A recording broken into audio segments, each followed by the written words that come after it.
তোমাদের প্রতিস্থাপন পদ্ধতি এটা তো অনেকবার করা হয়েছে, কাজে এটা করে নিয়েছে, শুধু দেখে দিচ্ছি।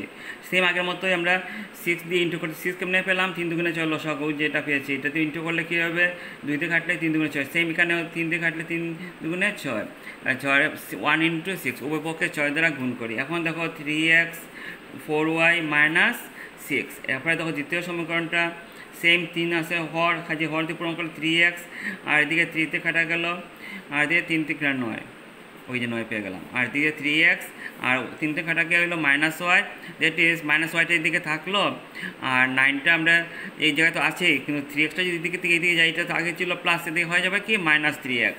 এখন সবটাকে আমরা মাইনাস দিয়ে বললাম, মাইনাসে মাইনাসে প্লাস ওয়াই, প্লাসে তারপরে কী হবে, মাইনাসে মাইনাসে প্লাস 3x, আর প্লাসে মাইনাসে 9 হয়ে সাইডে চলে গেল, মানে কী হলো, সবটাকে আমরা -1 দিয়ে গুণ করলাম, এর লাগে চিহ্নটা পরিবর্তন হয়ে গেল। এখন সমীকরণ 2 এর মান সমীকরণ 1 এ বসে প্রতিস্থাপন পদ্ধতিতে একটা মানটা বসাইতে হবে।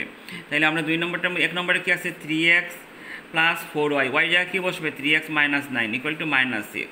এখন 3x থাকলো, 3 ছাড়া 12, 12x প্লাসে মাইনাসে মাইনাস 4 নং 36, 36 মাইনাস 6 সেম থাকলো, এদিকে 15x, 12 আর 3 মিললে কী হলো 15x, মাইনাস 36টা এদিকে গেলে কী হবে প্লাস 36, ঠিক আছে। তো 15টা গেলে ইন্টু আছে, এদিকে গেলে ভাগে নিচে গেলো, 36 থেকে 6 গেলে 30 থাকলো, 15 একে 15, 15 দুগুণে 30, 1 না দিলেও চলে। তাহলে এক্সটা কী পেয়ে গেলাম আমরা 2। এখন এক্স ইকুয়াল টু 2 সমীকরণ 2তে বসাই, 2 কী আছিল, এইটা তো সমীকরণ 2, এটাতে বসাইলে ওয়াই ইকুয়াল টু 3x, এক্সে যা কী বসবে 2, আর -9টা সেম থাকলো, 3 দুগুণে 6, আর -9 থেকে 6 বিক করলে বড় চিহ্ন মাইনাস, কাজে মাইনাস থাকবে, এগুলো 9 থেকে 6 গেলে গিয়ে 3। অতএব নির্ণয় সমাধান x ইকুয়াল 2 এবং y ইকুয়াল টু -3। এই তোমাদের শেষ হলো।